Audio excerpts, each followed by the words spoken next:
Hey, it's great to have my good friend in here, Representative Dennis Richardson. And I tell you what, this guy is a hawk when it comes to the budget in the state of Oregon. And his website is one that you probably just want to put on your quick button push all the time and go to it. And if you've been struggling with the measures, and they are quite consuming, and you always read these things wanting to know if the yes means no and the no means yes. Well, Representative Richardson has taken the time on his website to point out to you the Oregon Ballot Measures analysis. And I'm telling you, it is a tremendous resource. So he's here with us today to talk about these. Thank you for doing that, Dennis. I can't tell you how many people I have referred to your website to get this information. I'm happy to do it. You know, every election I go through it for myself, and many people ask, and they say, you know, I don't understand what you say, or I don't have the time. Yeah. Just, you know, give it to me in English. Yeah. And so when I'm going through it for my own benefit, I'm just typing it up and trying to analyze both sides of it, and then I make my own decision. Everybody can make their own, but at least they'll have the pros and the cons. All right. Well, I want to take a few moments today and go through this because I think it's a real asset. And there's a couple of these measures now that won't make any difference because the casino ones is now null and void, right? Well, it'll still be voted on. It's just that those that were promoting it have done their polling and they say it's not going to go, and so we're not going to spend more money on this, and so they pulled out. So, all right. Well, let's deal with the first one. Measure 77 amends the Constitution. The governor may declare and respond to the catastrophic disaster. Give us a layman's interpretation of that one. Well, the governor came forward to the legislature and they said, you know, we're looking at the potential of a catastrophic disaster, a terrorist attack, tsunami, something that would... Earthquake, whatever. Yeah, serious earthquake, something that would disrupt the whole state. And in looking over the Constitution and so forth, he didn't feel that he had the ability really to respond to it. I mean, if he needed money to deal with something, he's very limited. And so at first we said, no, wait a second, you know, this looks like a power grab by the executive branch. And they said, but we really wanted to go through. So Senator Boquist and I worked with them on language that basically requires, it says, okay, the governor, regardless if it's Democrat or Republican, in this kind of situation can take immediate action, but within 30 days, there will be a automatic special session of the legislature to review those actions and either shut it down or approve it or make modifications. So he's responsible to take action as the chief executive, but then come back to the legislature to make sure that he's got the ability to go forward. All right. So, and you're saying a thumbs up on that because you were obviously Absolutely. part of the Senate voted unanimously in favor of it after we did the amendments to rein it back in, and then almost all of the House members, Republicans and Democrats, also voted for it. And this is a good thing because now we're living in these days where these things happen. We saw the tsunami from Japan hit our shores. That certainly wasn't catastrophic, but it was an indicator. We are prone for another earthquake, it seems. Well, if the earthquake was right off of our shore, you know, we could have been like Malaysia was in the other areas. All right, so Dennis Richardson is recommending a yes on Measure 77. All right, Measure 78 is kind of a cleanup measure, isn't it? That's right. I mean, in the Constitution, there's certain wording. It refers to the branches of government as departments instead of branches, and then there's a couple of grammatical or spelling, just major tweaks that are not significant, but it's good to have it cleaned up. Yeah, so that was a safe one. So yes on Measure 78. All right, here's the one that's getting all the money. Measure 79 amends the Constitution, prohibits the passing of any future real estate transfer tax fees or other assessments except those of operative on December 31st of 2009. This, I've never seen so much money spent on. Well, it's funded by the realtors, and they want to essentially affect a preemptive strike. Every year, or every time we have session, you know, there's someone that comes forward and says, what we really need is more taxes, and so let's tax, you know, essentially put a sales tax on the transfer of real estate, a real estate transfer tax. And it always gets voted down, but basically the realtors said, you know what, we don't want to face this again, and so let's fund an initiative that changes the Constitution that will preclude that discussion in the future. By the way, the petition received 163,000 signatures, 122,000 were deemed valid. That's quite significant. It is. There's some real money and real interest. I mean, if you're an anti-tax increase kind of person, you say, this is a no-brainer. I'll just vote for it, and I won't have to worry about this tax coming through in the future. Well, Dennis Richardson is recommending a yes on 79. All right, Measure 80 is an interesting one. I can't even believe this is on the ballot. But anyway, it deals with the marijuana issue. Tell us about it. Well, there's actually 3 states, I think, maybe more, that are currently considering legalizing marijuana. This is for Oregon, and it basically says that in the future, adults can use marijuana. It will be regulated and taxed and will be treated like, essentially like alcohol is. Right. And it does nothing to clear up the problem that we've got with the medical marijuana issue. That's completely held separate, which is a mistake. I mean, we've got a problem in Oregon. The medical marijuana law basically has legalized marijuana for anybody that wants to spend $150 and go get their card. And then there's no regulation on who's growing, I mean, and how much are there. It's there, but it's very hard to enforce. I mean, but you can have 6 plants. Well, we went to a marijuana grow, one of them that's growing for people with marijuana cards. These plants are not the single straggly kind of plants. I mean, they're 6 feet tall, 6 feet wide, and it is 21st century agriculture. Right, I mean, there's a lot of money there. And I've talked to people that are potheads, and they say, hey man, everybody's selling. I mean, you know, they say, except for me, right? But, you know, that's what they say. So anyway, there's a huge black market. A lot of dope is being mailed back east, where it sells at a lot higher premium. That's why the feds are coming in and saying, you know, we're going to wipe out some of these grows. If we pass this, it will directly contradict the federal law and kind of set at odds whether the 10th Amendment really applies or not. I mean, this is one of those, it's a states' rights issue, but the federal government has weighed in, and so there will be further fights and battles on this issue. So if you're libertarian, you just want to legalize marijuana and then regulate it and tax it, then that's a yes vote. If you think, like I do, that that we really shouldn't have marijuana, it's not at any level. It's not a good idea for our society, because it is a gateway drug. Then the answer is no. All right. So Measure 80, Representative Dennis Richardson is recommending no. You know, back on the marijuana thing just for a moment, I just can't believe how out of control this thing got, because they started doing group grows of people who had the card. So one grower could be growing for several people. Oh yeah, and that was a real 100 people, and that was a real stretch. I mean, because there was no enforcement on that. Well, if you're the police, how do you enforce this? You know, I mean, you go in, you weigh how much you've got. You know, one of the laws with medical marijuana says that you can't pay for a commercial operation, so you can't pay wages to people coming to run your operation. The idea being that it'll keep it small. So what happens is the entrepreneur farmer of marijuana gets a hold of people. He says, hey, if you have a marijuana card, I'll pay you in kind. You know, you can have your share under the card rules. And if you have some extra, that's, you know, what a mess. But anyway, so that's what you have, is people growing, working on these farms, and then taking their pay in weed. All right, no on 80, and Representative Dennis Richardson's with us today, and we're talking about these measures, and there's quite a few on the ballot. And by the way, if you want to review these, they're on his website, and that website is dennisrichardsonatthestate.org or .org? Just dennisrichardson.org. Oh, okay, I got the other one. Yeah, Dennis Richardson. .org, and just click on newsletters, and it's the last one. There you go, because it's terrific. All right, let's see if we can get one more in before the break. Measure 81, a statutory change that would restrict Oregon's non-tribal commercial salmon and steelhead fishers. This is basically a no vote now, because the governor's come forward and said, look, we can resolve this without going through the ballot measure process. And so a number of those that were in favor of it are now saying vote no.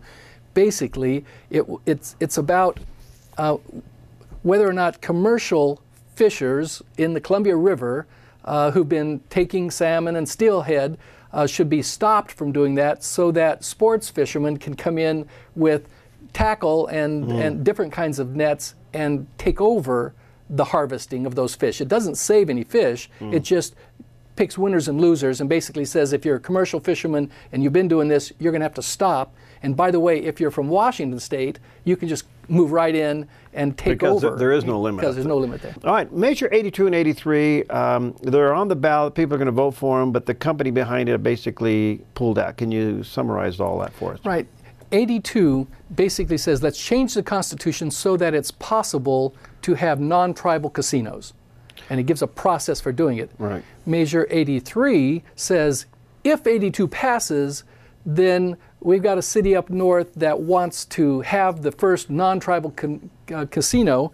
And so it's a city of Wood Village. And so it used to be that there was a Greyhound track there, and they want to expand gambling in that area. They think it's economic development and jobs and so forth, and they want to do that. And so there's just a fundamental question. One, do you think that it's good to expand gambling in Oregon? Right. If the answer is yes, then this is not a bad way to do it. 82 gives a process which says that any community that wants to have a casino has to have 2 votes, one statewide for that specific casino, and then one locally. And you have to, the casino promoters have to win both of those in order to open it. Yeah. And so Wood Village is creating the vehicle, and then they're saying, and we want to be the first. All right, but you're recommending a no, so why even go down that? Because gambling really doesn't benefit things. I'm one of these people that think that we ought to fund our services without placing additional burden on the mathematically challenged. You know, I mean,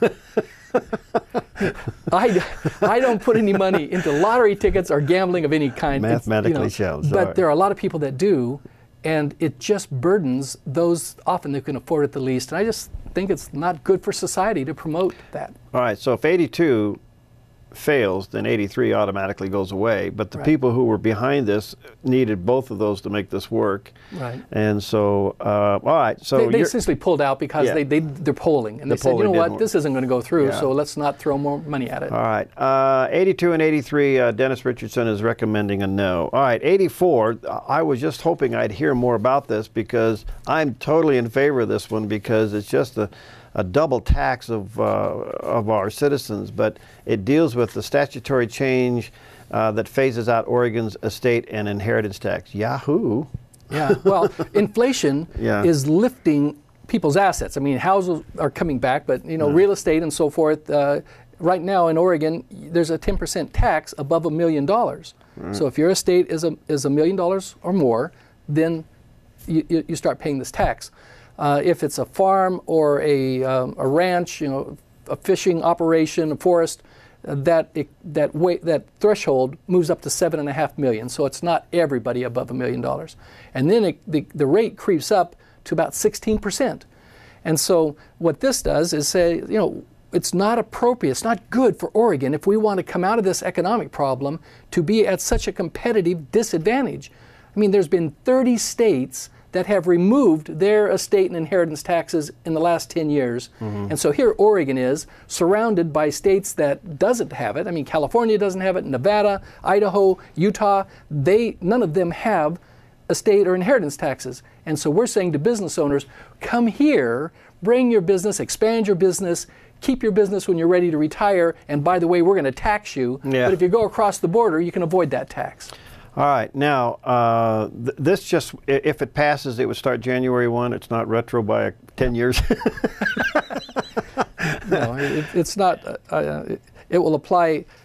I don't know when the death had to occur, but it'll apply for estates that are out. Okay, boy, I tell you, I just can't speak enough about this one. It's a yes on 84, a big positive yes on 84, which is so interesting to me because I just, there's a lot of reasons for this, but I'd like to see it at least applied to the farm. So the farm can transfer from one family to the other, or a private business can transfer within the family without being taxed. I mean, this thing is a killer. Well, it is. I mean, you pay taxes your whole life, and because you're successful, oh, by the way, when you die, you're going to have to pay more. And there's instances where families have had to sell off business assets to pay the taxes. And it doesn't happen all the time, but it's also a fundamental question, a principle.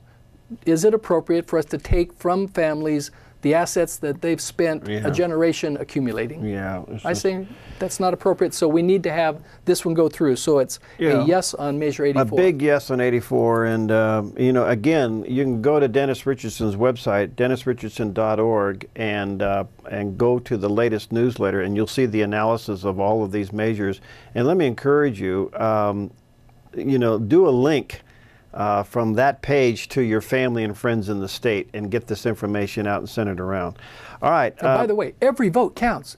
This is going to be very close. Yeah. And so it's vitally important that we take a position and vote so that we don't get in a situation where we look at it and say, well, we almost won or we almost this lost. could be a 1 or 2 vote cliffhanger. So anyway, let's vote yes on Measure 84. All right, Measure 85, the kicker, that's always a hot potato.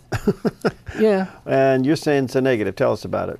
Well, Measure 85 wants to amend the Constitution and basically says for businesses that have to pay a kicker, and basically that's a return on taxes that they've you already paid, right. if you're in recovery. You know, you pay taxes and then the amount that was budgeted is, the revenue is over 2% more than what the amount was that was budgeted, so it's kicked back to the taxpayer. This says, well, if it's a business, don't kick it back to the taxpayer, put it in the general fund for the use of K-12 education. But people don't understand. The general fund, it's called fungible money. I mean, that's where you run the budgets.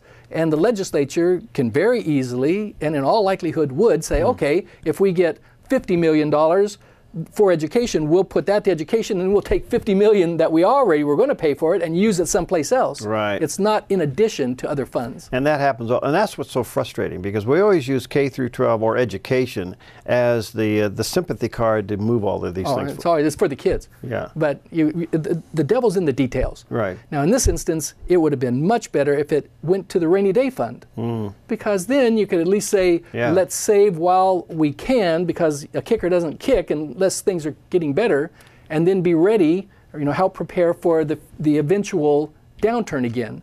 It's the whole Joseph in Egypt principle. We should be setting aside money during the years that are economically good so that we don't have to cut days and have such a devastating effect when we're in a down period. All right. And Representative Dennis Richardson is recommending a no on Measure 85. So those are most of the measures. We've gone through them. And again, let me just remind you, you can go to DennisRichardson.org. He has them printed out there. Just click on his latest newsletter and you'll see it there. This is incredible information, well analyzed, and I think you'll find it to be a tremendous resource. And then take that page and that link and send it to your family members and friends in the state and have them read it and vote accordingly. So Dennis, how are things looking? You're going into this election cycle. We're about 10 days out now, and you got an even House, Republicans and Senate, or excuse me, Republicans and Democrat in the House. A little leans towards the left in the Senate. Your feel? You've been there a long time. Well, I think that there's a good chance that we will have the majority in both the House and the Senate. Not real good, but good. It depends on who you talk to. Right. I mean, I keep my fingers on the pulse on what's happening, and we have some excellent candidates in close districts up north where the Democrats have had the seat, and that we very likely are just outworking them, explaining what we stand for, asking them if they really think that we're better off now than we were, and pointing out to what we've done with just a 30-30 tie, and how we've changed budgeting and had an ending balance and forced the state to live within its means without borrowing or raising more taxes. Yeah, right. And what could we do if we had the majority? We actually would have the ability to implement changes in regulations and so forth that would attract businesses to Oregon and make it more business friendly, because that's how you create jobs. Right. We don't need higher taxes. No. We need more taxpayers. Yeah. And the way you do that is by stopping this idea that the government's going to solve all the problems. Try and move the government out of the way and expand our economy so that people can get jobs, have something to do. It'll help lessen the cost of the social programs and generate more revenue for the state and make families more secure and happy. Do you think the even years, short sessions are good? Well, I voted against it because I think that it will ultimately turn into a political... Full session. Well, you have this session on the same year that you're going to vote. Yeah. And with a 30-30 split, you can keep the jokes and games away. But once a majority party is clearly in power, they can bring forth bills and force votes to try and prepare for the upcoming elections. And so it becomes a political maneuvering apparatus. I don't think it was needed. But we've got it, and so now we try and make the best of it. What do you think of the national economy? National economy is in huge jeopardy. and will continue that way until we have a change in leadership and a change in attitude and principles. You can't, I mean, what family can spend 40 cents on every dollar that it's borrowed money? You know, you say, well, we're only bringing in $20,000 a year, but we're going to spend, you know, $26,000 or something like that, and or whatever the number would be, and we're going to do it on a credit card. I mean, that's what the federal government's doing. And it's over $1 trillion a year of additional debt. We're strapping not only our kids, but our grandchildren with this. And we've got to change our attitude, face the reality that prior government Congresses have made promises that they can't afford to keep, and reform it. And I believe that Mitt Romney and Paul Ryan have the ability to do that better than anyone else. And certainly we ought to give them a chance. Now, under a Romney-Ryan policy presidency, that first 8 months is going to be tough. They have to make some serious decisions, and it's going to hurt some people, but it has to be done, right? Well, it does. I mean, we've been putting Band-Aids over cancers, and surgery is not a pleasant thing, but we've got to prioritize. I liked the comment in one of the debates, I think it was Mitt, that said, what we need to do is ask ourselves if this project or this program or expenditure is worth borrowing money from China to pay. There you go. That was a great If that's not the case, then we ought to, stay with those highest priorities. Thank you, Dennis. Thank you for your service. And again, go to DennisRichardson.org website, download this analysis on all the measures, and then send that link to family and friends, and vote, vote, vote, vote. Make sure you vote. We'll see you next time.